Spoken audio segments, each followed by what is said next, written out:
السلام علیکم ورحمۃ اللہ۔ مرحوم والد جو دنیا سے چلے جاتے ہیں، مام یا باپ، اگر وہ خواب میں نہ آئیں تو یہ کیا ان کی ناراض ہونے کی علامت ہوتی ہے؟ ایک بھائی کا کویسچن تھا کہ ان کے والدین نے ان کو وصیت کی کہ جب ہم دنیا سے چلے جائیں، فوت ہو جائیں، تو آپ نے ہمیں پاکستان میں دفنانا ہے۔ غالباً وہ رہتے تھے سعودی عرب میں۔ تو اب یہ ہے کہ ان کے جب والدین کی ڈیتھ ہوئی، فوتگی ہوئی، تو وہ یہ ان کو پاکستان نہیں لے کے آ سکے کچھ مجبوری کے تحت، تو انہوں نے ان کو کیا کیا، وہاں پہ دفنا دیا۔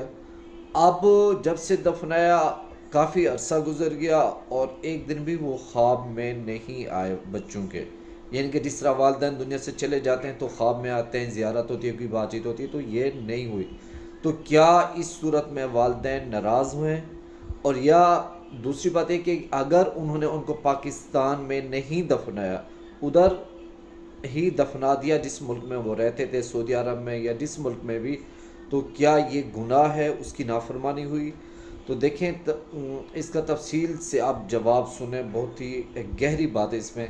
دیکھیں، پہلی تو بات یہ ہے کہ یہ وصیت نہیں کرنی چاہیے کہ اگر کوئی بندہ سعودی عرب میں رہتا ہے یا یورپ کنٹری میں رہتا ہے اور وہ یہ وصیت کرے، جی میرے مرنے کے بعد مجھے فلاں جگہ پہ دفنایا جائے، فلاں ملک میں، ہاں اسی شہر کے کسی قبرستان کا کیس دے تو یہ زیادہ بہتر ہے، لیکن یہ کہ دوسرے ملک میں نہ وصیت کرے، کیونکہ اس میں ایک خوفناک بات یہ ہے کہ آپ کو پتہ ہے کہ جب کسی کی ڈیتھ ہوتی ہے، اس کو آپ جتنا دیر سے دفناتے ہیں اس کے لیے کتنی اذیت ہوتی ہے، اس کے لیے پریشانی کا سبب ہوتا ہے۔ ایک دوسری سب سے بڑی بات یہ ہے کہ جب آپ اپنی میت کو ایک ملک سے دوسرے ملک بھیجیں گے تو پہلے آپ کو اس کا پوسٹ مارٹم کرانا پڑے گا۔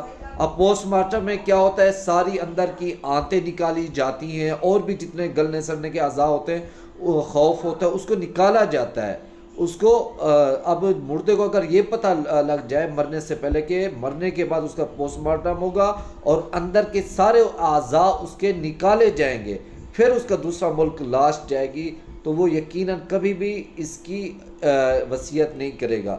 ایک تو بات یہ میڈیکل بات ہے، دوسری بات یہ ہے کہ انسان جہاں بھی دفنایا جائے، جس زمین کے کونے میں، چاہے کوئی دفنایا نہ بھی جائے، چاہے سمندر کی گہرائی میں، درندوں کے پیٹ میں بھی چلا جائے، اس انسان کو اس سے کوئی فائدہ نہیں ہوتا وہ جہاں پہ پڑا ہے، لیکن جو اس کا روح، اگر سارا ڈیپینڈ ہوتا ہے اس کے اعمال پہ، اگر اچھے عمل ہوں گے تو اس کو ثواب ملے گا، راحت ملے گی۔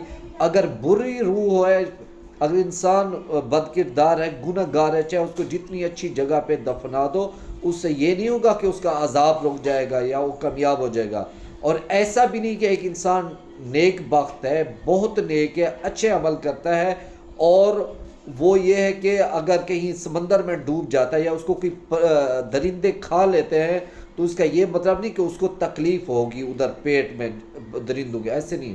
یہ انسان کے اپنے اعمال پہ ڈیپینڈ کرتا ہے۔ آپ کے عمل اگر اچھے ہیں، چاہے آپ سمندر میں ڈوب کے مرے تو آپ جنتی ہیں، آپ کو جنت کی نعمتوں کے مزے آئیں گے۔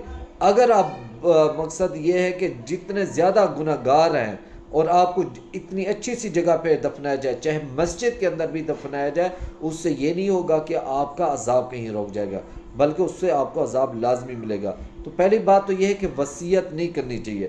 اب دوسری بات یہ کہ بہتر طریقہ یہ ہے کہ جہاں آپ کی اولاد رہتی ہے، آپ کو وہاں دفن ہونا چاہیے۔ کیوں؟ کبھی کبھار آپ کی اولاد آئے گی، آپ کی زیارت کرے گی، فاتحہ خوانی کرے گی، آپ کی قبر پہ آئے گی، آپ کی قبر کی دیکھ بھال کرے گی، وہ آپ کے لیے زیادہ فائدہ مند ہے۔ تو یہ کہ جہاں انسان کے دفن ہو، جہاں انسان کی میت ہو، جہاں اس کو موت ہے، وہاں پہ اس کو دفنایا جائے۔ بات ہے دوسرے کوسچن کی کہ کیا اگر والدین خواب میں نہیں آتے، کیا اس کا مطلب یہ ہے کہ وہ ناراض ہیں؟ نہیں، ایسا ہرگز نہیں۔ بعض اوقات ایسے ہوتا ہے کہ جن کے والدین بہت زیادہ راضی ہوتے ہیں، خوش ہوتے ہیں اپنے اولاد سے، دنیا سے چلے جاتے ہیں، لیکن زندگی بھر ان کے خواب میں نہیں آتے۔ خواب میں آنا یا نہ آنا یہ اس سے چیز کا تعلق نہیں کہ وہ راضی ہیں یا ناراض ہیں، اس سے اس کا کوئی تعلق نہیں ہے، بلکہ اگر خواب میں نہیں آتے تو کوئی بات نہیں۔ اگر خواب میں آتے ہیں تو اس میں جن کو خواب میں آتے ہیں، آ کر کچھ کہتے ہیں، تو وہ حدیث شریف میں ایک حدیث ہے کہ وہ روحیں آتی ہیں آ کر ایصال ثواب کا کہتی ہیں یا خواب میں آتے ہیں تو وہ ایک علیحدہ بات ہے، اس کا اس چیز سے کوئی تعلق نہیں کہ وہ آپ سے ناراض ہیں یا گناہ گار ہیں۔ تو یہ تھی آج کی ویڈیو، انشاءاللہ اس طرح کی ویڈیو آپ کو ایک نیکسٹ ویڈیو میں آپ کو بنائیں گے۔ اس طرح کے اچھے اچھے مسائل آپ ہمارے چینل کو فالو سبسکرائب کریں، آپ سے گزارش ہے اس کو لائک اور شیئر بھی کریں تاکہ ہماری بات دوسروں تک بھی پہنچ سکے۔ السلام علیکم ورحمۃ اللہ وبرکاتہ۔